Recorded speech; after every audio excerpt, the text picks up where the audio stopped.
Hi dear children, welcome to ninth standard. I am your social science teacher Shakila Banu. Today we are going to start a session in all your subjects, in all your other subjects also. Today I am going to teach you a very simple topic and less topic today because it's the first day, so we'll have a light discussion about the topic. Today's topic what we are going to learn is from geography session. The lesson is lithosphere, endogenetic processes. Lithosphere means the layer, the solid outer part of our earth. And endogenetic processes, endo, you can remember indoor games. Indoor means you play something inside, isn't it? So likewise, endogenetic process means some process is going on within our earth, inside our earth, below our feet. So we are going to learn about the earth structure and also what's all happening below our feet. Children, our first lesson is Lithosphere 1, endogenetic processes in geography. Today I am going to teach you part 1. Under part 1 we are going to learn spheres of the earth and the structure of the earth. Children, this is part 1 of your lesson. We are going to learn the spheres of the earth. We have 4 spheres. Sphere means what? Or urula, like your ball, playing ball, isn't it? Your cricket ball, volleyball, anything. It has 4 spheres. Earth is covered by a solid outer part, isn't it? Rock, sand, likewise, all comes under lithosphere. And we are surrounded by a layer of air, which you cannot see. That is the atmosphere. An envelope of air surrounding the earth is known as atmosphere.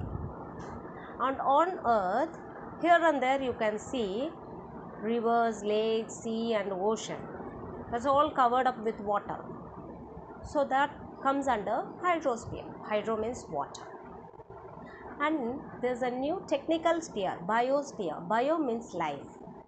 Wherever the life can live, any organism can live. Let it be microorganism, amoeba, or let it be any big python or anaconda, anything, or a tree or a bird.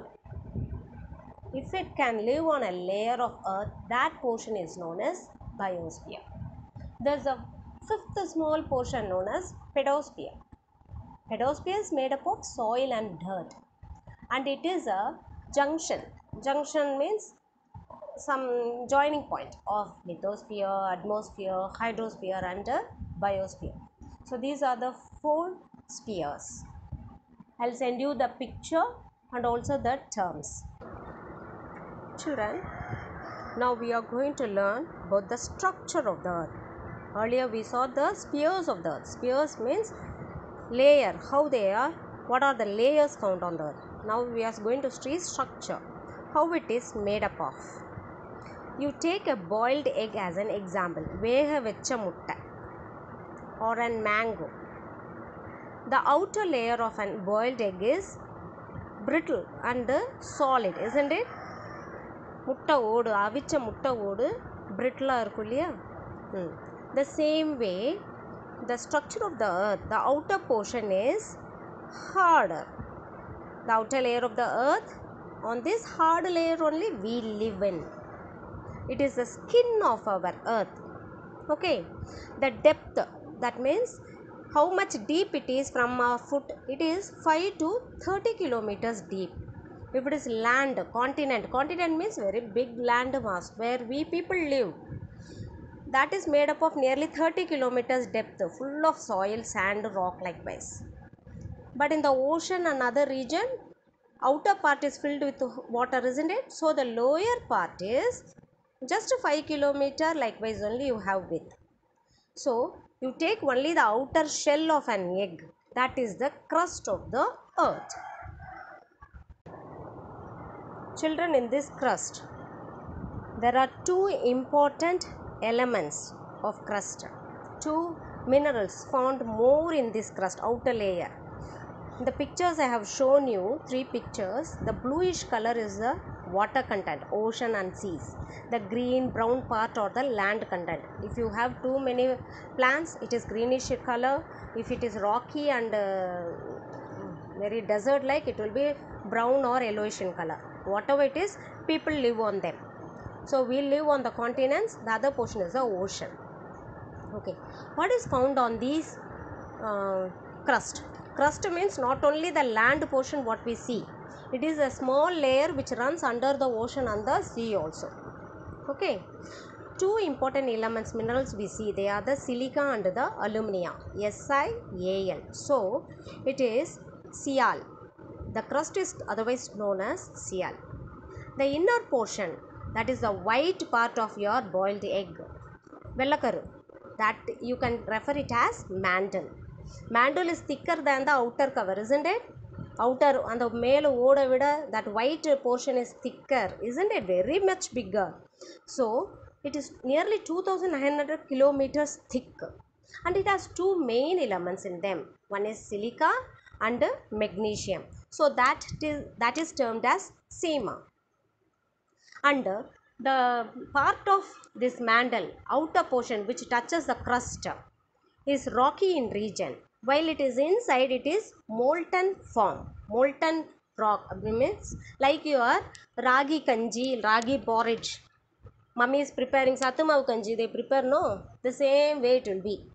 Why is it so? Because inside earth it is too much of heat and pressure, the rocks get melted, so it is full of பாறையெல்லாம் உருகி சுட சுட குழம்பு மாதிரி இருக்கும். So that it is known as magma. The molten rock inside the earth is called magma. It all comes under mantle. The innermost part, that is the yellowish part you see in an boiled egg, you can refer it as core of the earth. Karu, core nale karu da. Okay, the innermost part is the hottest because ஒரு பொருளை அழுத்தி வச்சிருக்கீங்க, so it produces more heat and pressure. So whatever the rocks or whatever found with the minerals, along with the minerals, it's in very hot portion. It is made up of nickel and iron. Two important minerals are there, nickel and iron. Ni for nickel and iron, chemical name is Fe. So it is known as knife, NiFe. And it is divided into solid inner core and liquid outer core. The portion which touches mantle is liquid in nature, and the inside it core is very solid in nature. And since it is made up of iron, and because of its rotation, it forms a magnetic force, and it keeps all the things intact to it. Intact to it means attracted towards the core. So the people living on the earth, we find this gravitational force. Because of this core, it creates a gravitational force, புவி ஈர்ப்பு சக்தியை உண்டாக்குது. So we people are standing, trees are standing erect, we are not falling down, we are standing erect, isn't it? Wherever we are, our houses are standing erect. So because of this force, gravitational force only, it creates a gravitational force. So these are the three important structures of the earth. I will give you a write up also along with this.